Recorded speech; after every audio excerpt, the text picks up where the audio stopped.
Good Friday morning, guys. My name is Jerry Miller, and welcome to Real Talk with Keith Smith. Thank you kindly for joining us. A pleasure to connect with you guys through the I Love CVille Network, a show presented by Yes Realty Partners and Keller Williams Alliance. Yes Realty Partners, Keith and Yonna Smith's shop, a trusted team to help you navigate this tumultuous time in real estate. Yes Realty Partners. So much to cover on today's show. We welcome you, the viewer and listener, to chime in with questions. Whether you're in Charlottesville, Albemarle County, Central Virginia, the Commonwealth, or watching somewhere across the country and the world, questions are welcome. Engagement is encouraged. Judah Wickower, J-Dubs, is the director. Let's go to the studio camera and welcome, ladies and gentlemen, drum roll, please. Is that a drum roll? The distinguished. Drum roll? The distinguished gentleman. That sounds like a mariachi band or something. I do not think that's a drum roll. I mean, the sound effect infrastructure we have on the I Love CVille Network is robust and quite expensive, otherwise known as a $7 sound machine purchased on Amazon. Well, that's not what makes the show great. It's all the back of the software and all that great stuff. So $7 sound machine is, pretty good. Good to see you. Good to see you. We should get a sound guy, right? So as you said, yogiism, I sent you a link. It usually takes 2 hours. I usually take a 2-hour nap from 1 to 4. It's another famous thing. Never answer an anonymous letter. I really don't say everything I said. I didn't really say everything I said. I can't even read that. I know. That hurts. You're butchering it. That hurts. I'm putting words in there that don't exist. I want to thank you for making this day necessary. So if you ever want to laugh, go. There's such thing as a Yogi Berra Museum. Oh, really? Where's that? It's funny. And Learning Center. Really, I pulled it up on Google. I texted you. So it's the Yogi Berra Museum and Learning Center, which, I found that is a bit odd. But what was it? If the world was perfect, it wouldn't be. Why buy good luggage? You only use it when you travel. Give us some more. Oh, I like that. It is a rim shot. Multiple people are saying that's a rim shot, Jerry. It is a rim shot. You are right. I just can't believe that there's the word learning center attached to it. Let me see. What else have we got here? We were overwhelming underdogs. Pair up in threes. Good Lord. Oh God. I don't. If the people don't want to come out to the ballpark, nobody's going to stop them. Anyway, it's just, do yourself a favor. If you want to chuckle, Google Yogi Berra Museum and Learning Center, and they have a whole list of his yogiisms. And this is a shout out to Neil Williamson. Neil Williamson's watching. He just shared a link. Yeah, and he wrote something that referred to yogiisms and anyway, it was just, I felt a little bit of humor would be a good way to start. It was a little bit of humor, but it was a good way to start. So data. I love data. Data. What was? Oh God. Neil, you're in a good mood today. Yeah. Third cup of coffee. So I like when you come in on your third cup. Yeah. It's a requirement. My doctors do not appreciate it so much, but. What's the preferred amount? Oh, yeah, the meds I'm on, they want me to cut back my caffeine intake. So what's normal for you? Oh, good Lord. We talking like a pot of coffee a day? I mean, how many, is 3 cups half a pot? It depends on the size of the pot. That's true. That's very true. Look at the guy holding the 20-ounce. A 30, look at that. I wasn't even 32 close. ounces. I'm just a little old 12-ounce or whatever this is. So I'm 2 of these 32 ounces a day. So I'm 64 ounces of coffee. Yeah, so I'm a lover of the Nespresso. That's what the little Nespresso machine I got at the house. Yeah, those are great. You would. You're a fancy kind of guy. Fancy. You're a fancy kind of guy. Fancy. You and I both have a little champagne taste. You know that, right? Oh, definitely on a beer budget. But champagne taste. Champagne taste on a beer budget. Look, I even got my red shoes and my red tie are matching today. You're going to have to kick those shoes up a little higher. Judah's going to have to go to the studio camera. No. Remember in the beginning of Real Talk? I remember we had the sock camera. We had the sock camera. I remember that. The show has evolved, my friend. Really?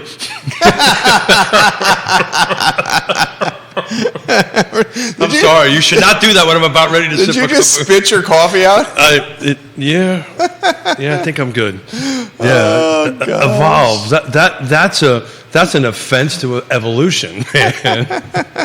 So look, I just wanted to change up and take a look real quick. I ran a 21-year spreadsheet in our car footprint. Okay. I don't want to bore everybody with the specific details. Multiple people asking what CAR stands for. Charlottesville Association of Realtors. Thank you very much for doing that. I apologize. We tend to use acronyms quite a bit in this. I mean, you forgot one of them. You know that, right? It's the Charlottesville Area Association of Realtors. That was close. Yeah, there's 2 A's. Yeah. I mean, you're on the board. Yeah, well, then there's that. So in any event, what I wanted to do is, I wanted to see 21 versus 22 year to date, what our volume of sales decrease was percentage-wise and in numbers.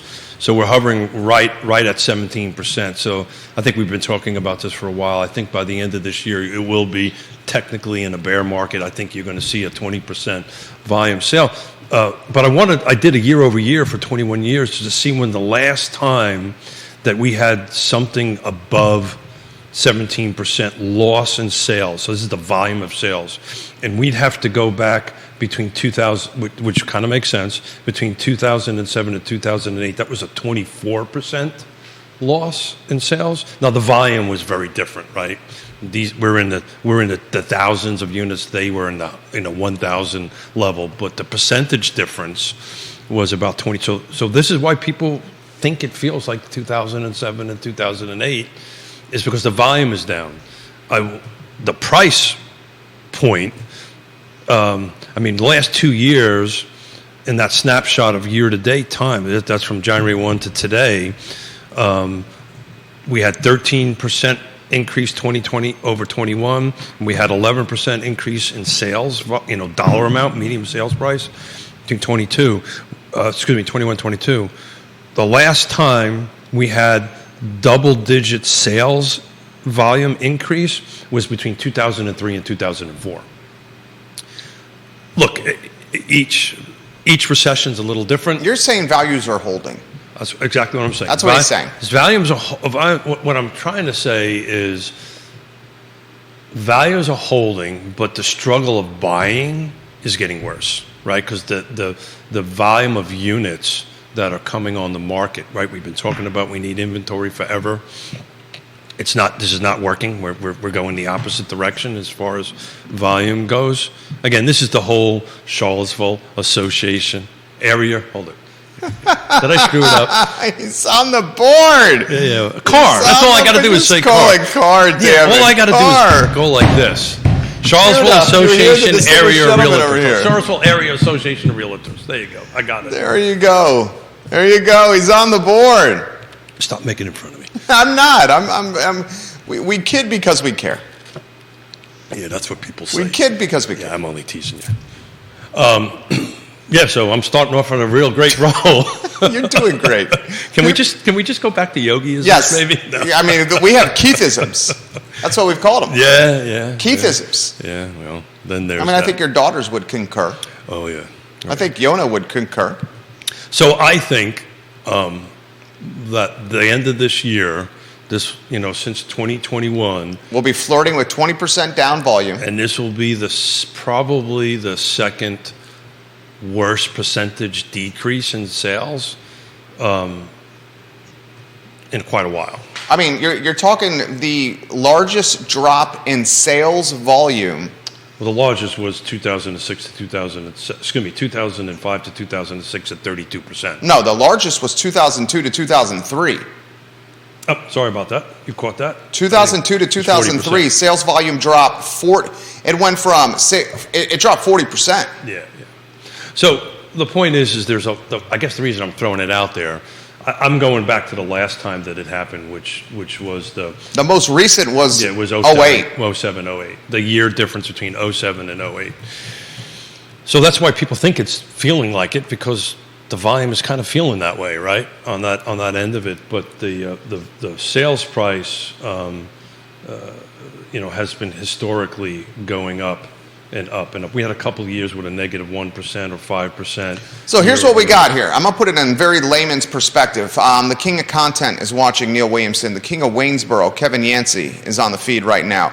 Viewers and listeners, give us a like, give us a share, put in the comment section where you are watching, and I will mention it live on air. The king of knowledge, John Blair, is watching the program. I love you, Johnny Blair. Love you, JB. Here's in very layman's terms. Sales volume year over year currently is down 17%.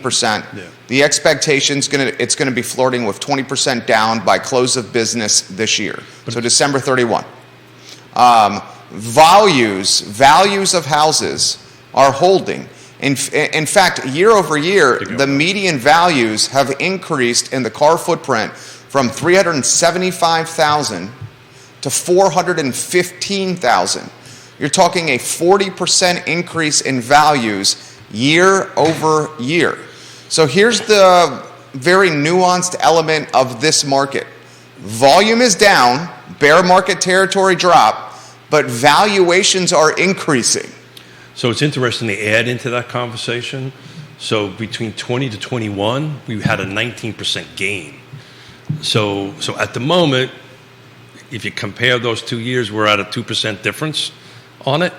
So between 19 and 20, we had a 20% increase. Between 21 and now, we had a negative 17%. So that's why it's just a huge delta change, and that's the reason why, if you were hanging out in the market in 2008, so the difference between 18 and 19 was only 2% volume difference.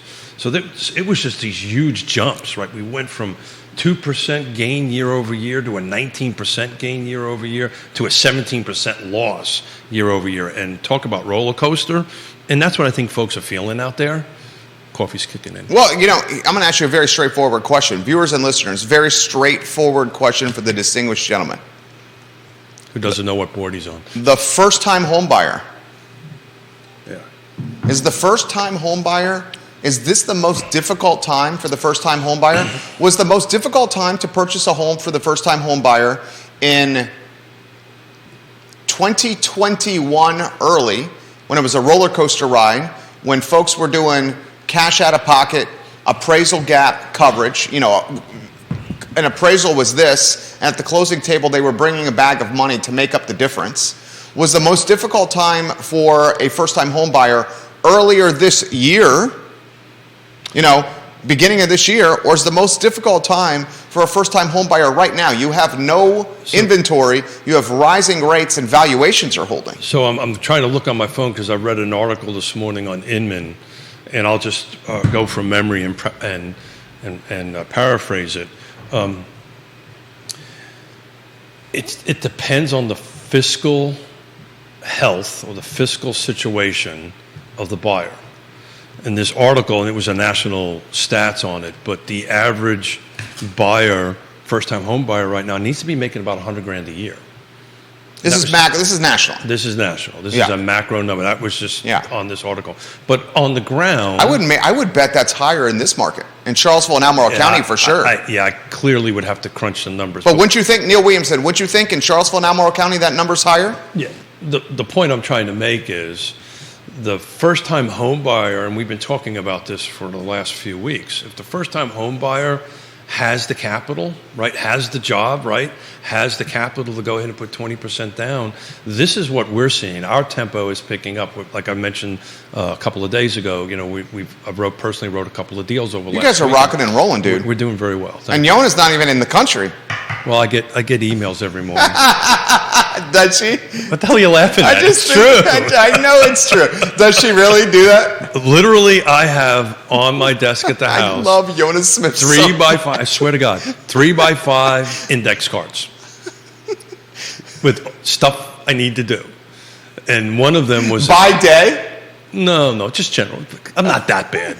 Okay. General stuff. Well, it's I request it because she tells me something, and my ADD airhead brain just will not remember. I says, if you want me to do something, you need to write it down, and I'll get it done. So back of him was one of these deals I did this weekend, and I'll leave names out of it because we're just under contract at this point. But it was in big bold letters: "Find so and so a house!" Exclamation point. Said, yes, ma'am, and that's what I did. And you did. I did, absolutely. But you're good at that. But I enjoy what I do. I know you do, and you're good at it. Well, thank you. I appreciate that. But I enjoy what I do. I enjoy helping people make these big decisions in their lives and stuff like that. I just enjoy the heck out of it. It's a blessing. It's a blessing to do what we do for a living. It's also a blessing to do this what we do. And I surely am honored and do not. It does not. You don't take it lightly. I do not take it lightly. Yeah. I take it pretty. I'm finishing your sentences Thank you very now. much. Yeah. Do I have 3x5 cards from you now waiting someplace? No. You and I spend enough time together. Oh, Jesus, it's ridiculous. It's Yonna, and then it's me and Judah. Isn't it not? No. Who? It's Yonna number one. No, Who do you spend more time with after Yonna? Probably the dog. Okay. That's a human being. That's a human being. It's me and Judah, isn't it? Yeah, we spend a lot of time together. I would say it's up there. Who else? I don't know. I'm getting jealous. Getting jealous. No, I'm getting jealous. Who else besides me and Judah? I'm jealous now. Oh, the people in my shop. I'm with them every day. Okay. Yeah, but I think. But they're in and out. I think. And don't they, when they're in the shop with you, they have headphones on? Are they listening to you talk? I listen to you talk. I don't think they're listening to you, Keith. Okay. So the Padres are playing today. I think they're going to beat the Phillies. But anyway. Somebody who actually pays attention to me for an hour and a half at a time, yes. I would actually probably say you're ahead of Yonna, not department. So in any event, the thing that I wanted to back to the first-time home buyer, and what we're hoping, frankly, as we're chatting here and talking about jealousy and all kinds of other different things, the case studies. We're loving that. So if anybody has a case study to throw out there, I enjoyed my time with Nicholas Erpe yesterday. Yeah, we did a nice today case in study. Yonna. We did a nice Nicholas Erpe, you did a good job. Nice case study there. I was very impressed, Nicholas Erpe. If you're watching, let us know. It was a nice case. I enjoyed it. Hour buzzed by pretty darn quickly. So what's happening here is that the folks at the entry level that can't come up with a 20%, right? That is not in a situation where they're 7% or potentially 8%, wherever we're going to end up here, they can afford that monthly payment, because it's really always, to me, it's always about monthly payment. There's not a lot of first-time home buyers that are affording 20% down. Correct. You can get 3% first-time home buyers. The problem is it's at 7%. Exactly right. And you're at... He's talking the interest rate. Yeah, correct. And then you're at a buy of $300,000, $400,000, which is a substantial... you're in your $3,000 plus month mortgage payments on that end of it. So you have to make a certain amount of money, right, to be able to afford that while you're waiting for that 7 or 8% to drop down to 5 or 6% or whatever it drops down to. And that buyer pool is narrow, right? But there's still a huge buyer pool, and that fits that criteria. And the trick here, though, is, I have on that spreadsheet I gave you DOMs, right? We're still at 5 or 6 the last 2 years, 5 or 6 in the car footprint. Charlottesville Area Association of Realtors, Charlottesville. That's like me saying realtor. I can't just do it. Realtor. Can't do it. Donna Patton's watching. I know she's watching. 7.32%. Yeah. Is the 30-year fix right now. 7.32%. But as you're that's at what? Credit score, right? Oh, yeah. I mean, that is... So if your credit score is a little bigger, that rate drops a little bit down. That's a good credit score. Yeah, it's probably like a 720 or something like that, yeah. I can imagine, yeah. So, it's difficult, but their buyers are buying. I'm looking at the last 7 day snapshot that we've been doing. 85 homes came on the market. 71 went into pending. So we've been talking about the last couple of days. We've been looking at that number's been flipping, right? on it, and we're starting to see it flip a little bit, starting to see a little bit more come on, a little bit less pending. That's a pretty narrow spread, 71 to 85. I think, last week we were a little wider than that on that, but, there's still homes are trading, right? Still homes are coming on and off the market. It's just the buyer profile is changing quite a bit. Kevin Higgins, welcome to the program. Hey, Kevin. Kevin, Yancey, and Higgins are smelling 8.5% interest rates. You think they'll get that high by the end of the year? I had a very dear friend of mine in the beginning of the year that is a president of a bank, small bank, little kind of like UVA credit union. It was a credit union, and he says, "I wouldn't be surprised if we see 9." And I said, "You're by the end of the year." This was the beginning of the year. Okay. And I said he was full of what. We're at 7.3. And you know what? He is. I don't think we're going to make it to 9, but God only knows, right? I don't think we're going to make it to 9 either. Yeah, I think you're going to be floating around 7-8%, and it's funny. I've got a recession means falling mortgage rates in front of me, and it looks at the 1980, 81, 91, 2001, 2008, and 2020 recessions, because we did have a recession in the beginning of COVID. And interest rates tend to drop. The largest one was the 81. It dropped by five points. Now, it was super high to start with, but I think you're going to see somewhere, as this recession really takes hold, probably like a 2-point drop. I think so. And I don't think it's going to be next year, though. I think it's going to be probably a 2024 kind of thing. 2024. But that's I'm not a mortgage expert on that. Stacy says, Keith, do you expect the volume of inventory to pick up at all next year? Do you expect it to stay the same? Low, she says. Yeah, so I think what you're going to see, I don't think you're going to see, if we have a show this time next year, when we have a show this time next year, I don't think you're going to see a 17% change between, this last 10 months and 21 days, 9 months and 21 days.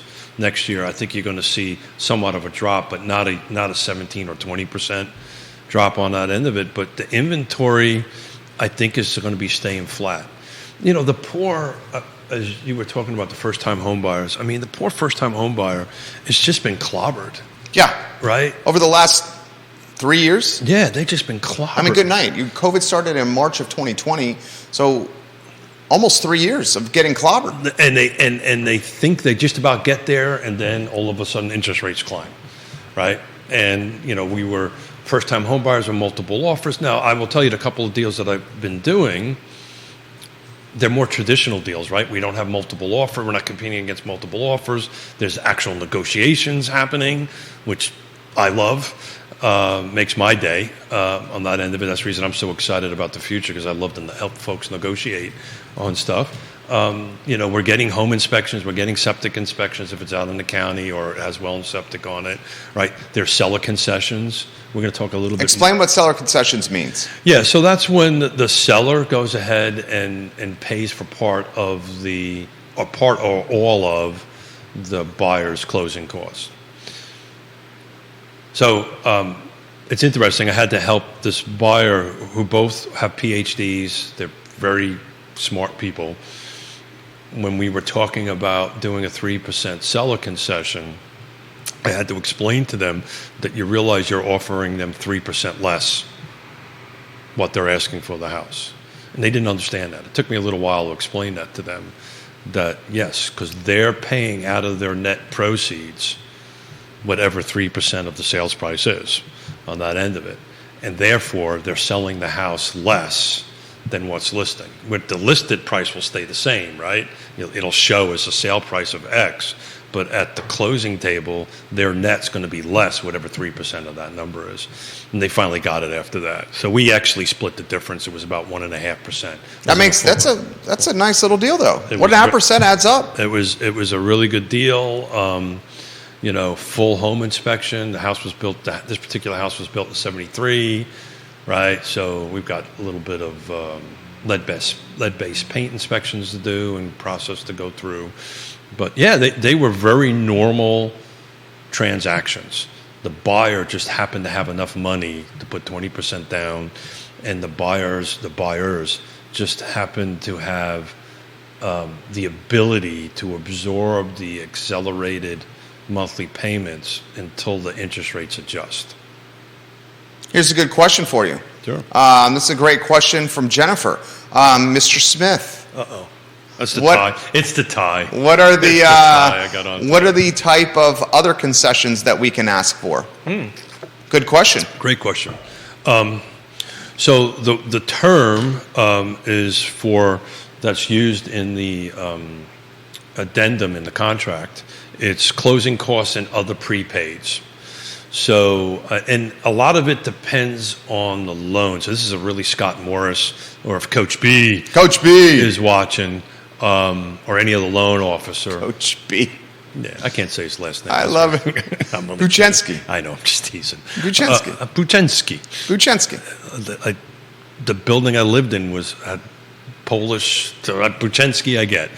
So it depends on the loan product. Some loan products do not let you do certain things, but typically it's closing costs. So these are points and legal fees and recordation fees, all that stuff. Plus your prepaids. So your prepaids would be your home inspection, septic, your appraisal costs. So those all come back to you at the closing table on that end of it. So again, if you're buying a $100,000 house and 3%, it's $3,000, right? So you would get $3,000 back, and obviously the math goes up as the sales price goes up. But that's generally the big items. Yeah. Let's talk about other stuff that you can negotiate. They want to know about inspections. Yeah. And how that could be used to their advantage. Good questions here. Yeah. I'm not so sure advantage is the right word, but what the purpose of... Due diligence is a better word. Due diligence is the absolute correct word, Yeah. right? So it's your due diligence to find out what you're buying, right? So, and the insanity, right? The run-up that we had a 19%. So between 2018 and the end of this same time, the end of 2021, there was a 21% increase in volume. Nobody was doing home inspections through that period. It was insane, right? Insane. It was beyond insane. So you do, we have a 73 house, depending on the year of the home. The purpose of that is to do a good once over, right? You go through it, stem to stern. You bring in a home inspector, and Alex Rayfield is actually one of our new sponsors. Oh, and it's official. It's official as of the beginning of next month, so we can talk a little bit about now. Fantastic. Let's go, Keith. Real Talk with Keith Smith. So and partners. Partners. There you go. I apologize. One of our new partners. Yeah. He happens to also be a structural engineer. It's one of the reasons I love using him. Right, because we can look. His eyeball can catch something that maybe some other inspectors might not. New partner for Real Talk with Keith Smith. Bada bing, bada boom. Bada bing, bada boom. So, I think the question is more about negotiation. So, technically, there's not two sets of negotiations in a contract, but in certain ways it happens that way. Okay. Right. So there's the front end negotiation terms, prices, closing dates, yada yada yada. Right. There's also a negotiation through the home inspection process, right? So, and depending on how the market is at the moment, depending on how willing the seller is willing to make some repairs and the buyer. So there is a potential negotiation. So the process is pretty simple, right? You go through the inspection, we'll get a report, we'll get what's called a HERCA, home inspection removal contingency addendum. Anyway, it removes the home inspection. Car. Oh no, there's an extra A in there. You're on point right now. Did you realize there's another A in that? Yeah, I did. So generally, there's three things that happen at this point, right? The seller, you create your list, you work with your buyer, and you say, okay, these are the items that we think we want the other side to fix. We send it to the other side. The other side has the opportunity, three basic opportunities. One, to accept everything and say, hey, that's fine, we'll get this done by closing. Two, say, no, we're not going to do anything. and 3 come back with, hey, we'll do 1, 2, 3, and 4, but not 5, 6, and 7. We get it back, then the buyer has the same set of choices. Either accept their counter, right? It's just like a regular negotiation, reject their counter, or counter back. And that goes on for a couple of the addendum has a certain amount of time that this negotiation period happens. It's literally titled in the addendum negotiation period. And then we come to an understanding, or we don't. The buyer has an opportunity, by the way. It's a get-out-of-jail-free card. That's the reason it's so important. If they do not accept what the seller's counterback is and they can't do anything, then they have the right to terminate the contract, get their deposit back, and we find something else. But that was a great recap. Yeah. That was fantastic, though. CAA. I got to remember. You're doing great. Yeah. I'm on my 3rd cup. That's very good. Follow-up question right there. This is another good one. Are you ready for this? Do I need a red pen or a blue pen? This is a blue pen. Blue pen. Got it. Kelsey, what are the main items that come up in a home inspection that you've seen in your time in real estate be addressed? Good question. Yeah. So depends on the house. Well, before I get into that, so there's and it's really amazing to me when we were going through this insanity period, right? Because I can't think of any other word to do that. People weren't even getting radon tests, right? So if we always encourage radon tests. We have radon in this area. It's the second largest. If you Google it and go into the they were just opening the basement sliding glass door, putting a fan over there and letting it out. Well, no, they're not. Radon is in an invisible gas. Second cause of lung cancer. Second cause of lung cancer. It's nothing to joke about. You can get radon tests. My previous house in Redfields, radon was detected in the basement, and the sellers of the house installed a mitigation system. A radon mitigation system, Yeah. which was essentially a fan. a fan with a PVC pipe that went from the basement all the way up. You go ahead and put a hole in the slab. Yeah. It bypasses the gas, gets sucked out and go out. And Yeah. Everybody's healthy. Now, the mitigation system for the viewers and listeners, you're talking a few $1,000s. Yeah, somewhere between. I'm putting 2 in right now, about $1,500. Yeah, $1,500 to $3K. Yeah. We actually. If you're getting anything above $3K, I would encourage you to shop around. Yeah. Give. If you find something give me a call. I got a guy. He's got a guy. I got a guy. He's got a guy. I got a guy. Not only do I have a guy, I've got a guy that's from Germany. His name is Wolfgang Herrmann. Oh. And he specializes in radon. It's all he does is radon stuff. That's a good guy. He's really, really, really good. That's a hell of a name. He's Wolfgang Herrmann. Yeah. And it's when he calls, I hand the phone to Yonna, and Yonna speaks to him in German, and then I get the phone handed back to me, and I get told what I'm supposed to do. But so the question is common items, right? The common items. Radon's certainly one of them. Radon is one of them. HVAC units. Well, yes and no, right? So it depends. You get a little credit action for the HVAC unit. Correct. So if the HVAC unit isn't functioning, so here's what's supposed to happen. Yeah. It doesn't matter the age. The age of it is what we negotiate on the front end, right? So if I'm negotiating to buy your home, for instance, for Judah, I know right away because I'm going to look at the serial plate how old the unit is. I mean, frankly, you can eye test. Yeah, you look at the serial plate. You literally, can eye test. Yeah. You look at the serial plate and it tells you the year it was produced. So if it's over 10 years, then it's beyond its lifespan. That doesn't mean it's going to die tomorrow. It doesn't going to die next. But as long as it is operating and functioning, that's the requirement, or supposedly the requirement in the home inspection process. Now, if you go through what Alex would do, and we're going to actually.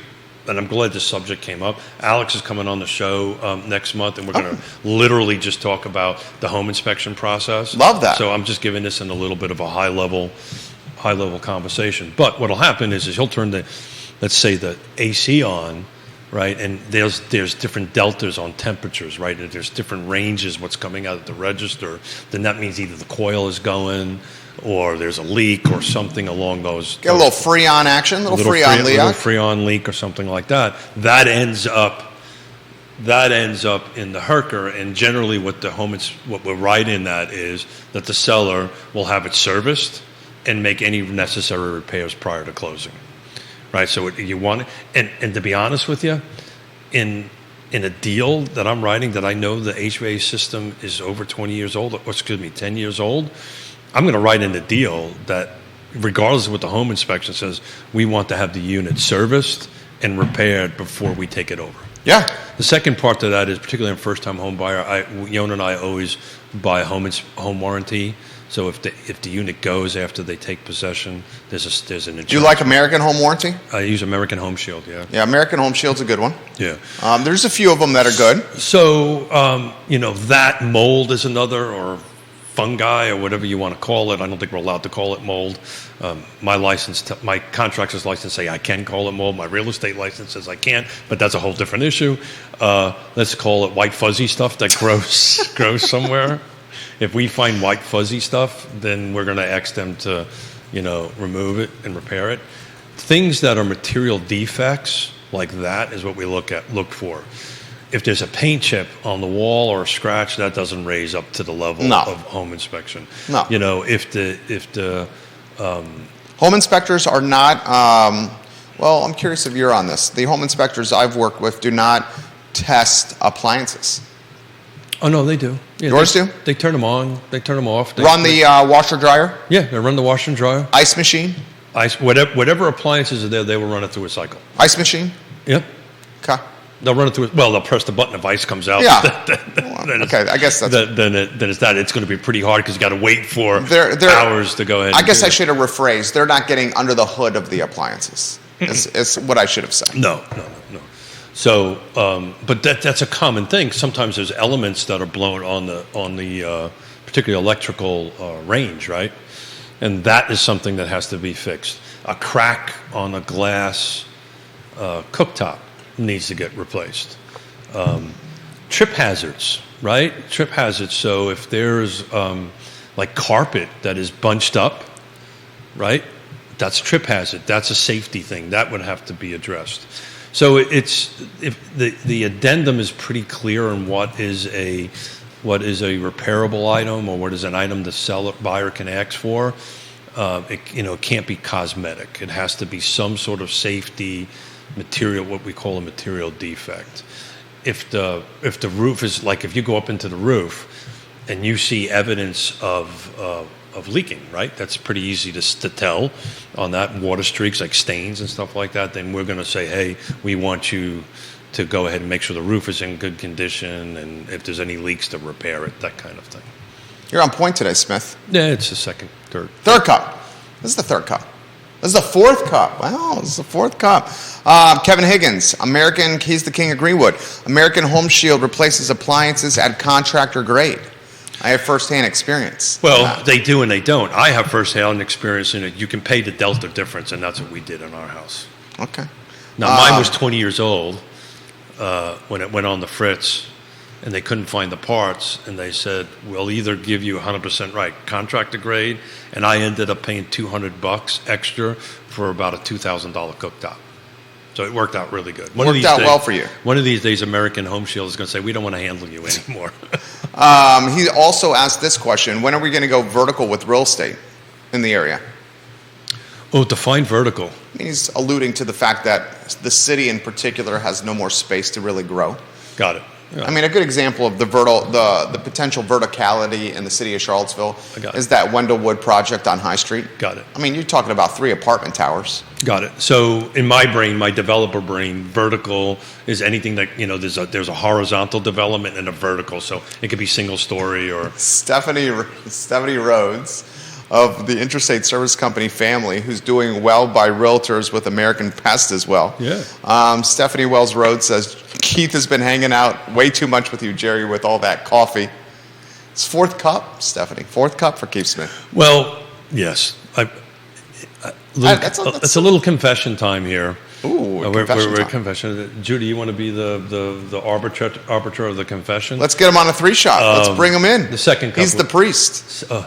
The second cup was decaf.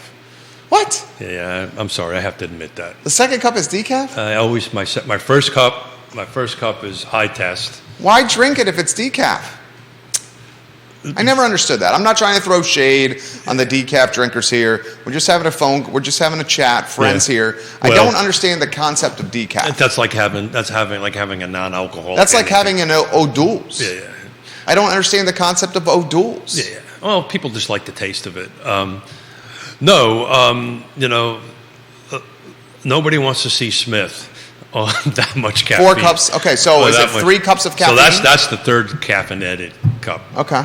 The second one was decaf. I always have a high test, then a low test, but the rest of my day is always high test, and I'll have another cup in the afternoon. That's from the shop next to your office? This is at Jaybird, yeah. Okay. At Jaybird. I mean, you're like the mayor of Jaybird. Yeah, it's funny you should say that. It's in X Park where his office is. Yeah, I think I get some sort of award at the end. Dude, are you dropping like $20 a day at Jaybird? It's a business expense. What's your point?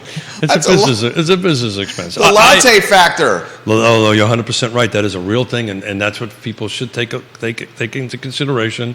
You're right, Mr. Miller. I should walk back some of my coffee intake. I'm not judging. No. You're 100% right. Yeah, I mean, there was a time, when we lost everything we had, that was never going to happen, right? I was not buying I get a discount, by the way, but that's besides the point. Oh, you get a discount? I negotiate. I hope you do get a discount. So it's coffee is my... Kevin Higgins, COVID, monkeypox, now decaf coffee. I give up. Yancey says, that's like sugar-free chocolate, Keith. Yeah, I know. As any self-respecting Marine, the Kevins are on point today. Yeah, any self-respecting Marine, a service person would probably never admit that sugar-free chocolate, decaf coffee. Well, we had some yesterday. Non-alcoholic beer. What are the other ones that fit in that category, Judah? Sugar-free chocolate. I could think of a couple, but it's for this is a family show. Decaf. So what are you talking about? I'm going to leave it alone. Decaf coffee. That's an off-air conversation. Non-alcoholic beer. I don't even know what you're alluding to. Interestingly, I'm very much in your brain on most times. Not on this one though. There you go. Is this a rated R comment? Oh, I think it's beyond R. Oh, it's beyond rated R. Wow. Okay. I still don't know where he's going. Viewers and listeners, do you know where he's going with that? No. Let's not get people involved in this. Well, Judah, do you have any of those to add? So anyway, when recession hits, interest rates go down. It's like, is there anything from a cigarette-wise? Non-nicotine cigarettes? I don't think they have those, do they? Look, it's what I enjoy. It's my thing. I work a ton of hours like you do. And fat-free milk? So skim milk. I drink skim milk. I like skim milk. I do skim milk in my coffee. Yeah, I do skim milk in my coffee. I do skim milk in my coffee. Yeah. 2% if I really want to. You get a little crazy. A little crazy there. 2%. So it's funny. When you're 60 years old, is 2% milk the crazy? You've got to come and visit me at the office. All the years we've been doing this, you're actually not visiting me at the office. I have been to your office. Have you, really? Yeah, when you guys had the party for your daughter. That's right. Afterwards, it was great. But I've never bought you a coffee there. No, you've never bought me a coffee. Yeah, but you've brought coffee here. I need to do that because they only have whole milk. So I asked them when I walk in and I say, I want a Keith milk latte. So what they do, don't laugh, this is true. What they do, look, what is fat-free and 2% milk? It's just whole milk watered down. That's all it is. Yeah. So I said, I had to teach them. I said, guys, this is really simple. Get what you have and cut it with water. I can cut it with water. Yeah. Literally, I said, and I said, that's Keith milk. So I don't walk in and say, I want a non-fat latte. This is my own language, right? I said, give me a Keith milk latte, please. And then we tell a joke. I told the joke about, somebody was pacing around the house all night long waiting for Yonna, and the dog was sleeping. So, any other feedback or questions? I think we're going downhill fast. Yeah. Please, partners, stay with us. Kevin Yancey's comment is hilarious. Oh, please, my partners, gosh. stay with us. Oh, Kevin Higgins, I can't believe it's not butter. I can't believe it's not butter? Yeah. That's a good one. Yeah. I do the Irish. Turkey bacon. I do the Irish butter. Turkey bacon one. I do the Irish butter one. I like, do you get the butter? My wife does butter on the stick and leaves it on the dish. I prefer butter in the tub that I could put the lid on and put back in the fridge. Well, your wife. Your butter on a stick and leave it on the dish? Your wife would be right, by the way. Your butter on a stick and leave it on the dish? Do you leave the butter in the refrigerator or outside? She leaves it outside because if you put it in the fridge, it gets too hard to spread. We leave it outside too. Yeah, because if you put it in the fridge, it's too But you got to firm. have a high fat content for that. She's got a very high fat content butter. Isn't this a real estate show? I just Just checking. Just checking. Stephanie's being funny. She says, "I'm sorry I took you guys in this direction." Yeah. But she's laughing though. She's enjoying Stephanie? it. It doesn't really take a lot for that. I know. You got two guys that want to get off track that are rather mischievous. Well, then the old ADD for me kicks in, and then Do you guys do stick butter as well? Are you a stick butter guy, Judah?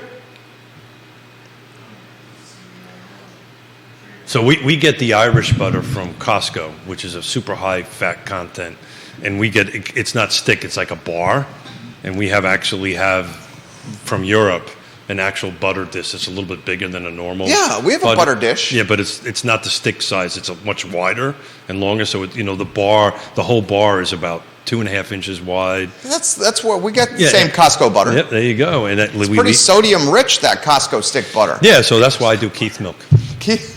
Judah does stick butter? Are you a plastic tub butter? Put it in the fridge. Drives my mother. I do both, but right now I've got the tub. It's tub in the fridge. Yeah. I prefer the tub in the fridge, but I lose this battle at home. Yeah, but how long do you have to wait until it gets to the right consistency? No, but it's never as hard as the sticks. It's because the fat content's not the same. That's why. If you put the fat content that's high in the refrigerator, the fat solids. Chad Wood says Kevin Higgins eats the butter sticks. my younger sister used to. Eats the butter sticks? Like picks up the stick and eats the butter? Yeah, so you'd find half a stick That's gone. gross. So apparently we need to get it wasn't her. Apparently we now need to get a partner who's a cardiologist. Yeah, I know. What are we doing? No, people are loving it. I'm seeing it. What are we doing? Oh my gosh, I would prefer the tub butter. Kevin says plastic tub butter is not butter. Grayson says tub butter all the way, Jerry. Yeah, but is it tub butter all the way? It butter. Why isn't it butter? Well, I don't know. That's butter. I know. I never bought a tub butter before. You've never bought tub butter? Never bought butter. Stop. You've bought tub butter. As God is my witness, never bought tub Jude, have you bought tub butter? I've got one in my he's got fridge. tub butter right now. But I usually buy a stick. What's the tub butter you have, the brand? I think it's because we call that margarine, which is Challenge. not butter. Challenge butter? Would somebody please ask a real estate Lando Lakes. Lando Lakes is good butter. Yeah. And that's tub so butter. Tub butter. Never had it. That's the same butter that's stick butter. I don't disagree with you. I just never bought a tub butter before. Yeah. Okay. Well, drives my mother's nuts, by the way. They're saying that's margarine. Well, margarine typically comes in a tub. Neil Williamson is sharing the butters you need. The only two butters you need, according to the king of content. He shared a link in the feed. Kerrygold naturally softer, pure Irish butter. There you go. That's what we get. And Lando Lakes unsalted butter quarters. How much does that cost? I like Lando Lakes, but I like it salted. Yeah, but the fat content in Land O'Lakes is nothing like the Irish butter. Well, the Irish butter is extremely rich in fat. Yeah, without doubt. And it's amazing we're talking about this. Chad Wood, butter tubs are poor man's Tupperware. That's awesome. Butter tubs are poor man's Tupperware. I love that, Chad Wood. Does anybody actually remember Tupperware? Do you remember Yeah, Tupperware? I have Tupperware on my desk. Do you remember when the course I remember Tupperware lady used to come knock on the door and sell her Tupperware? That still happens. I did not know the that. The Tupperware parties still happen. I did not know that. Really? Yeah. My mother was a Tupperware Might lady. be going the way of the dodo, though. I've heard that Tupperware is in talks to put their wares in a store somewhere. I can't remember which, though. What do you mean? Oh, the Tupperware parties or a thing of the past? I mean, Tupperware... Because they're going to sell them in stores. Yeah, Tupperware used to be exclusively through those ladies. Multiple people are saying this is the best show by far. Keep talking. I don't know whether we should take that as a compliment or not. Judah's laughing. Look, it's literally on the feed. This is the best show by far, Chad. I love you, Chad. Great. Thanks, Chad. All righty. Now, how about the Philadelphia cream cheese? My wife insists upon the Philadelphia cream cheese in the block. Of course. In the box. In the tin foil. Of course. I hate that. Yeah, you gotta understand. The Philly cream cheese should come in the tub. Where did you grow up? I grew up in Virginia. I was born in Florida. I grew up in Williamsburg, Virginia. Yeah. So that's the difference from growing up in Long Island and she grew up in Long Island, the city, and all that kind of. She grew up in Long Island. Very different things. You would never, no self-respecting New Yorker would ever get Philly cheese in a tub. What do you mean? I don't know. I just felt like saying that. the Philly cream cheese. I really didn't mean it. I just felt like saying the Philly cream cheese in the block in the tinfoil, dude. It is messy. Right. It is hard watching? To. Is my wife watching? Are you watching, sweetheart? Yes, she's watching. Yeah, because watching. How do you make a New York style cheesecake unless it's freaking blocks? Because the recipe says. Oh, evidently we buy non-salted butter now that we have children. Yeah, and she says in New York, smart lady. In New York, you get cream cheese from the bagel store. Yeah, and not at the grocery store. Ah, no, that's different. Now. She says on Long Island we didn't get our cream cheese from and she calls it the food store, not the grocery store. Of course, yeah. And she calls the shopping cart the wagon. Yep, she's right. That's what you call it? No, of course she's right. Are you serious? Absolutely, she's right. She's an absolute genius. She's absolute genius. You're on point. Absolute genius. Her choice of men maybe might be a little questionable, but thank you. Thank you for that. I needed a zinger your way. Where's that rim shot? Yeah, here's the rim shot for Keith. There it is. There's the rim shot. No, that was a swoosh. Yeah, that was no rim. I didn't hit any rim. I didn't hit any. That was a harsh zing right there. I didn't hit any rim. So you get the bagel. You get the cream cheese from the bagel shop. Used to. In Long Island. In Long Island. But if I go to Bodo's, I always bring home cream cheese. I always bring home Locke's cream cheese. You realize when Bodo's gives you the cream cheese is in a tub, and it's not on a brick in tinfoil in a crappy little cardboard box. Yeah, so, Mr. Miller, please don't turn this conversation into factual, please. Do not add any facts to this. What your wife is trying to say, when you get your bagels, you walk out with a tub of bagels, and she's a cream cheese, is she 100% right? The question is it plain, or do you get like the chives? Or yeah, she likes the Locke's one? No, she likes the cream cheese that is, you got vegetable cream cheese. Yeah. You don't like the vegetable? Why? You don't like the chunks of tomatoes and green peppers in there? That's like non-alcoholic beer. I don't get it. Well, you don't get it? I'm only kidding. One of my favorite bagels right now is the jalapeno cheddar bagel. And where do you get that at? Wegmans has a really good jalapeno cheddar bagel. Yeah, well, if it's not made in Bodo's, it's not a bagel. Well, so you're saying the only bagels you eat are from Bodo's? The only bagels I eat is from Bodo's or back home. Literally, that's the only bagels I eat. She likes Goldberg's on Long Island. Yeah, and you know what the difference is, right? Well, you're going to say it's the water. No. They kettle them. There's two different... Bodo's doesn't kettle? Bodo's does kettle. Bodo's kettles. Yeah, Bodo's kettles, Long Island kettle. I think Wegmans kettles. Does don't- Wegmans kettle, viewers and listeners? I do not think they do, and it's a very easy way to tell when you open up the bagel, right? If it's kettled, it doesn't have a lot of air pockets in it. It's very solid. Okay. The ones that are not kettled are like more bready. Does that make sense? That makes sense. More air in it. Yeah. That's the difference. And kettle is what makes the huge difference. And for those who do not know, they parboil the bagels. That's what it is. I believe before they put them in the oven. You sound like a bagel expert. I used to work in a bagel store. You worked at a bagel shop? Yeah, when I was like 14 years old. I didn't know that. Yeah, sure. I just learned something on about Long you. Island, yeah. And I used to go in. What's the point of the cream cheese in the brick? The cream cheese back in the to brick that? and I don't understand. It's messy. It's messy. The only reason we used to get it is my mother used to make killer cream cheese. I can do it. Cheesecake. And it required bricks, but that's what we did. But why? But your wife's 100% right. The bagels we would have on Sunday, we didn't use the brick. We got a tub of cream cheese from the bagel store, right? The brick cheese we used a lot to make cakes and stuff like that. Yonna uses it to do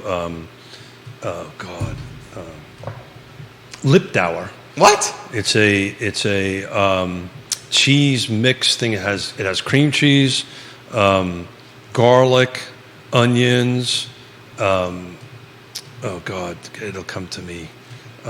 Multiple people are saying, Keith, bagels must be boiled. Absolutely, yeah. Yeah. No. That they. Well, I may be wrong. These are fighting words here. In order for it to be defined as a bagel, it must be boiled. Is that what we're That's saying? what they're saying. Yeah. Well, okay. You disagree? No, I just know people don't. Some people bake them. Some people don't boil them. Another topic that's on the feed here is the toasting of the bagel. Do you toast? Are you a non-toaster or are you a toaster? It depends. Jude, are you a toaster or a non-toaster? Judah strikes me as a non-toaster.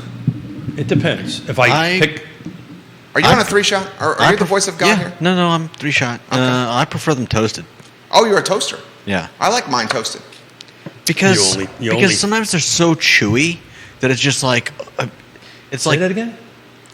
bagels. They're like... Yeah, that means you're not getting them fresh. The only time I toast it is when it's like a day old or... Then you toast. Then I toast. But because Bodo's doesn't toast. No, if you pick it up fresh and it's warm, that's the time to eat it. Explain this to me. Why on Long Island, when you get the bagels, they're much larger, much more massive? Where like the bagel... I love Bodo's. You know I love Bodo's. I'm a huge fan of Bodo's. Just make them bigger, that's all. The Bodo's ones aren't as large as the Long Island ones. I don't disagree with that. The Long Island one are It's probably my 50% larger. It's probably my one complaint. That they're not large enough. Like you eat a Long Island bagel sandwich, it stays. I mean, that could be your meal for a day. Half for That's lunch what I'm and saying. half for dinner. Yeah, Sure. where you can't do that here. Yeah. I'm thinking of our buddy Joe Gentile, and I do. Neil Williamson says the show is now Real Eating with Keith Smith. Thank you, Neil. I'm trying to do some sort of real estate thing. They're loving it. They're loving it. So, hey, I do want to, for those who are watching, and Judah, if you can, or somebody can post that link in there. I'm riding a race tomorrow, raising money for the Cystic Fibrosis Foundation. You did a fundraiser on your page? I did a fundraiser. Thank you. I did a fundraiser on my page. I think you met the goal. Wasn't it 750? No, it's 1,000. I'm short. What are you at? I'm right at 690. So sometime between now and tomorrow morning at 7 o'clock, I got to pick up a little over $310. $310. Keith needs $310 on his Cystic Fibrosis Foundation fundraiser that's on his Facebook page right now. And a shout out to Kerry Rock. He helped me, turn me on to it. So I'm going to be doing a 65-mile race down in Richmond tomorrow morning to race. Help Keith. 310 left. I got 310 left. We're at 690. I got a goal of $1,000, and please chime in and donate. It's for a great cause, and I promise you I'll send pictures of me before and after. They're going to send pictures of Keith in spandex. Nothing drives fundraising more than Keith in a biker's outfit. You know what? I was hoping to get $310. Now I will not. Thank you very much. Nope, there is nobody wants to see Keith in spandex. Batman maybe, but Brittany not Gray Keith. says, Chef Boyer Keith. Chef Boyer Keith. Brittany, that was so funny, Brittany. It's funny. So my wife, God love her, is Austrian, and we eat really good, Central European meals. She cooks, goulash, strudel, all this good stuff. But she's not a big pasta eater because she just didn't grow up on it. You guys are at Tavola every Friday. Yeah, but she doesn't eat pasta. I do. So what does she eat? Oh, fish. She's a big fish eater. She's eating fish at Tavola? She's eating fish. Yeah. Is it good? They have an excellent fresh fish every day. Okay. Excellent fresh fish every day. But so I'm like eating pasta every night because it's like, because I got to fight for pasta in the house on that end of it. And probably I shouldn't be eating it every day, but I've got 2 weeks of it, and then after that, I'm cut off. Which pasta dish are you getting? At Tavola? Yeah. It depends on what they have on the special. Chad Wood goes, we went from eating butter sticks to biking marathons. What a great time to be alive. Well, I thought the second part was Smith and spandex. So. Oh, this is so funny. Yeah, so please help me out. Please, it's a great cause. Here's an opportunity. You donate whatever you can donate. The link is on his Facebook page here. I'd like to share the link. I'll put it in the comment section of my please. Of my my Facebook I'd page. I'd love to blow the 1,000 out of the water, but making 1,000 would be great, and it's helping some great causes, and we can help folks out. And we're blessed to be able to give back, and lucky to give back, and I'm just fortunate that I can go and do that. But it's actually, I'm going to be working towards the race goes towards your homes, your stomping grounds. It starts in Richmond, and it's called the Colonial Path. The Colonial Parkway. It goes from Richmond to Jamestown. It's about 60 miles one way, so they're going to send us out 30-something miles, and I think 31, 32 miles, and turn around, come back. So I'm looking forward to it. A little flatter than last weekend. Yeah. So, but you handled it well. You were a little sore. I expected you to be hobbling into the studio on Monday. You were not, though. No, my quad's a little tingling a little bit on me, so I've actually not ridden this week. So we'll see how it goes. You didn't train this week? I know this is going to be really hard for folks who are listening and Jerry to hear. But damn, I'm getting smarter. What does that mean? It means You don't train before a race? No, on last weekend I started feeling my muscles pull and my quads and my groin, to be honest, on it, and I said, look, I'm going to rest the week. Old Keith would have just kind of, we're going to get out and do another 20, 30 miles, and oops, all of a sudden now I'm really hurt. So Keith's getting smarter. Keith's getting smarter. Who knew that was even Keith's possible? not eating butter sticks anymore? I just can't figure out what board I sit on, but other than that. Car. What does car stand for? Yeah, it's a little thing you drive, right? It's got 4 wheels and a steering wheel. Charlottesville Area Association of Realtors. How's car doing? I guess okay. I guess good, yeah. I've got a board meeting next week, so I'll find out more next week. Yeah? But I think they're doing okay. So any real estate questions by any chance? You got constant people bagels? wanting to know about butter sticks and bagels. Yeah. This question's coming from Spencer. What's the best bagel you get, Keith? What's your favorite one? So it's either poppy or sesame. They get in your teeth. It depends the on... The poppy gets in your teeth. It depends on what I'm doing. That's my beef with the everything bagel. It depends what I'm doing after lunch. So I'm going to a meeting. I love a garlic bagel, but, How about an onion bagel? Onion bagel, a bagel I like. But I generally, for lunch, my general go-to for lunch is either a sesame, which you won't get in your teeth because they're big enough, and a plain, believe it or not. A really good plain bagel. Good plain bagel's good. Made well. Yeah. Is you just don't mess with it. And you move Christopher, Keith, what's your Bodo's order? Oh, great. And I'm getting hungry because I didn't have breakfast. I know, everyone's saying that. They're getting hungry. I'm getting hungry. Yeah. So I'm getting really hungry. Do you this time of the year, I actually switched to the soups because I love their soups. No bakes? No. I didn't Soup and bake? I didn't finish. Okay, sorry. I didn't finish. I'm interrupting you. I apologize. You interrupted me. So what I've been doing lately is a soup and a buttered bagel. Cut in half. Eat the soup, dip the bagel in the soup a little bit, depending on the soup. They make an excellent tomato basil. I love it. A really good tomato soup is hard to make, but when made well is absolutely delicious. My sandwich usually is a ham and Swiss with lettuce, tomato, mayo. Light on the mayo, salt and pepper. Light on the salt and pepper, cut in half. I may have ordered this once. Why don't they cut it in half? I don't know why, but you got to ask for it. You have to ask them to cut it in half. You have to ask them to cut it in half. And oftentimes when they do cut it in half, do you notice that they don't cut it in half all the way through? Not that I've got a little bit of... And we're not throwing shade at Bodos. We love Bodos. Not that but have you noticed that? That... And then you have to tear it, and then when you tear it, all the insides... What annoys me even worse than that... What's that? Is when they don't cut it in half. Right? One side is like whoever's cutting it doesn't actually cut it in the center of the bagel. So it's off to the side. So it's like a three-quarter cut. It's very... I don't like the three-quarter cut. No, it's very... What irritates me more than three-quarter cut... But I got a bagel, so... ...is the cut in half that's not all the way cut in half. So what's your go-to lunch place? Go-to at Bodos? Middle of the day. No. In the middle of the day, you're in between meetings, you're hungry, you want to grab something quick to eat. I eat right there at that desk. I got the show at 12:30. Yeah, I forgot about that. I get here, this is no BS, I get here in the 8, depending on when we drop off Trey. Got it. 8 o'clock hour. How's he doing, by the way? Doing great. Good. 8 o'clock hour. and then literally do not leave. Yeah. Like, it might go 10 hours, and I realize I hadn't even used the restroom.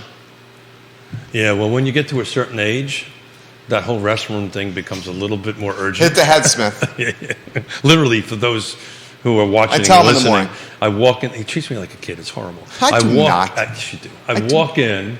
The first thing he says, hit the head, Smith. And then I go, okay, and I go to the bathroom and come back in. People want to know where the best tomato soup is in town.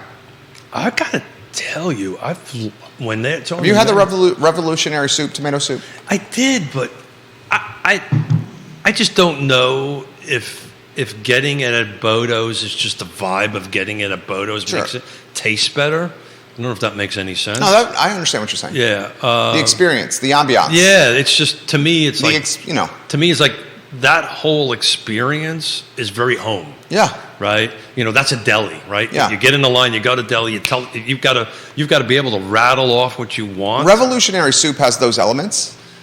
Nah, I usually order it online and go pick it up, to be honest with you. Okay. That's on the app, and I go pick it up. Have you had their tomato soup? I have, but if I had a choice, I would do the Bodo's over the... Have you had the loaded baked potato soup at Revolutionary Soup? I have not. But thank you for making me even more hungry. The loaded baked potato soup is phenomenal. There you go. Well, I think that's where I'm going for lunch today. Have you had that, Judah? Any of those soups? So how about real estate? A long time. It's resonating. It's resonating over here. We can I've been there in a long time. Well, if we really want to open up a you-know-what storm, let's talk pizza. That's a real storm. That is a you-know-what storm. And it's at 11:27. I know that. That's an entire show. That storm will go way till your 12:30. So that's an entire show. That's an entire Because you would then compare it to New York pizza. Yeah, maybe not. I've been out of there so long. I think I would look at Mona Lisa pasta is a very underrated pizza. Have you had it? Mona Lisa pasta is it's like the best kept secret in Charlottesville. It really is very, very good. I get my own pasta. I get my pasta. If I'm really, absolutely, if I'm having a Sunday meal with the family and I've convinced my wife that we're going to do pasta, I make my own meatballs, right? And we'll do a pasta. I will actually get it from Mona Lisa. It's worth every penny that you pay for it. Viewers and listeners love it. So, how do you make your meatballs? You don't make meatballs. Yeah. My wife makes a fantastic meatball. She uses it. She's got, what's the recipe, sweetheart? It's the Lavo meatball. Yeah. So I use 3 different meats. Let me see. I'm pretty sure it's Lavo. Lavo. Which is part of the Tao restaurant group. Yeah, it's Lavo. I was right. Lavo Italian Restaurant, which is located on 58th Street in Manhattan. So she uses that recipe. That recipe. Makes oh my gosh, it's amazing. It may cost us $86. Okay, but she uses that recipe and it's phenomenal. Yeah, well, because she's using 3 different meats, probably. Yeah. Right. She's using like the veals and it's a bunch of different meats in there. I mean, it literally is like it's 3 different. You usually use 3 different. Astronomically expensive. You have to. She goes, I'm making the Lavo meatballs tonight. I'm like, really? And then I enjoy them when I'm eating them. Yeah, well, you can get a filet mignon probably a little cheaper than that, but and then it's you get bread from Marie Bet from the day old bread. Oh. You always use day old bread. A little bit of milk. I should know this stuff, but I do not know this stuff. And she's fantastic. She's a fantastic chef. Yeah, and I make mine with pine nuts and dates. Oh. Which is very unusual. Not too many people do that. Pine nuts and dates in the meatballs? That's a southern Italy. My mother's family. That was some slip somehow. My mother's family's from Bari, which is up over by Brindisi and all that kind of stuff, which is where the Achilles tendon is. If it was a boot, is where the Achilles tendon would be. But that's a very local dish. They do pine nuts and dates in it, and it's actually really cool.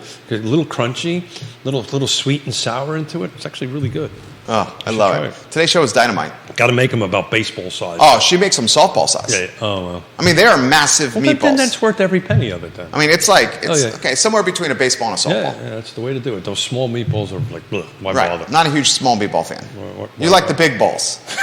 Yeah. One of us was going to say One of us was going to say Remember the little ears thing we did? Remember there the was little nothing ears? vulgar about that. Okay. Well, we're talking about meatballs. Yeah, okay. Talking about meatballs. So, what are you doing the rest of the day? Hey guys, thank you very much. This was a lot of fun. It was so much fun. It was a lot of fun. I'm not so sure we helped anybody with their real estate. We did in the beginning. In their transactions. You explained the seller concessions, the value of the home inspection. You know what? You gave fantastic data on sales volumes. You know what the takeaway from that is, right? Even though some people may be a little concerned about real estate, that doesn't mean we can't have fun. That's right. That's the takeaway. Right? Very well said. It doesn't mean we can't have fun. Amen, brother. Right? And have fun doing it. And, we sat down. Especially on a Friday. You and I sat down, I don't know, was it a month or so ago? Said, how can we kind of do this and get a little fun into it? Yeah. And I think we found the formula that's working. So you're going to walk out of here. What do you say when you walk out on if I walk and I'm 10 foot off the ground, and I know we had a great show. And today it is. Yeah, maybe a foot. Look who I'm working with. Another zing. I love it. Keith Smith, guys. A guy wearing that looking stellar with that shirt and that pocket square and that jacket. I've got to ask you off air where you got it because I've been looking for a great suit. Little Brooks Brothers. Is that a Brooks Brothers? Little Brooks. Yeah. Brooks shirt. Brooks pot. Brooks Brothers just fits well. It fits well, but I can't find that. I can't find that color gray because that color gray goes good with the gray hair. I was having dinner with my mother, and we were going last night. My mother and father last night, they invited me for pasta, and so we were looking through pictures of, when I was 20 years old and so forth and so on. And my mother, talk about singers. My mother leans over and goes, "Oh, I forgot you had blonde hair." Thanks, Mom. Man, she's tough. Oh my God, yeah. I'm not. She watches the show, so I'm not supposed to say. She actually threatened me last night. I'm not supposed to say when I was 14 or 15 years old that she threatened to iron my face. She denies this. I deserved it. I was being a schmuck. I'm sure you did. Oh, good Lord, yeah. I was a hell on wheels when I was a teenager, and you and me both. Yeah, and. So maybe she might not have said it. I don't know, but it sure sounds good, though.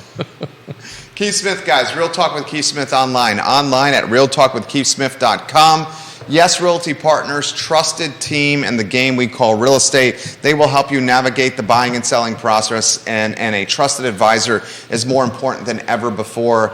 Keith Smith and Yonna Smith. So please click on our Partners tab. Partners tab. On the website. Our partners are awesome. Everything from ISC to Pearl to Alex Rayfield that's coming on board. Allied Property Management, Absolutely. American Pest, Listen to the man. BC Harrop Photography, Charlottesville Settlement Company, Choice Home Inspections, Closure Title and Settlement Company, Fincham and Associates, Free Enterprise Forum, Intrastate Service Company, Keller Williams Alliance, Pearl Certification, Ross Mortgage Corporation, Sigora Solar, Stanley Martin. Good night. That's impressive. Yeah. Well, those are the trusted folks in real estate, guys. The trusted brands. We'll find out when I reach out to them. Hey, are you still on board for next month after the show? Today's show scintillated. Yeah. We're super blessed. What number is this? Oh God. Of Real Talk with Keith Smith. I don't know, but I know December. I have to look at a calendar. But December 4th is our 400th show. December 4th is 400? Hold on a second. Wow. I'll tell you here in a second. 400 shows? I believe it's 400. I spent 90 minutes of my life 400 times with you? So I believe the December 2nd show, I've got it on a calendar at the house. I don't have it. Is show number 400. So 400 times 90, okay? 400 times 90. We're not there yet. Don't. It's 36,000 minutes. Yeah. 36,000 minutes. And that doesn't include our pre-production stuff. You really got to add about a half an hour to that. 36,000 minutes divided by 60 minutes in an hour. That's 600 hours of on-air time with you without That's on-air time. Without the pre- and post-production. You would have to add about a half an hour each show. 600 hours divided by 40 hours in a work week, but who works 40 anymore? But let's just use 40, is 15 weeks of work of on-air time. I must like you. Yeah. One of these days I'll get good at this. You're fantastic at this. Yeah. Keith Smith, Judah Wickower, Jerry Miller, Real Talk with Keith Smith on a Friday. We hope you enjoyed it as much as we did. We love connecting with you guys. Thanks to Yes Realty Partners and Keller Williams Alliance. As you can see, the ISP, Internet Service Provider issues we had yesterday have been corrected. What was that about? It was during our show, the I Love CVille show. I heard about it. It happens. It happens. Yeah. I don't want to throw any shade, No, but it happens. But first time it's happened. I'm about to say, Yeah, right? first time. In how many shows? I mean, years. Years of it? Yeah. First time it's happened. Yeah. They've been corrected, and Lee Elberson is back at 12:30. Oh, good. You love Lee. I love Lee. I love him because he's a Marine, but I love him, period. All around good guy. All around good guy. Smart dude. Super smart dude. Super smart dude. Super smart dude. Judah's a super smart dude. Thank you for joining us, guys. We'll see you in 54 minutes. Take care. Keith, that was excellent. Yeah, I had fun. That was so fun. Yeah, I had fun. So fun. Me we could do like a taste test of the bagels on the show. Yeah. It was resonating.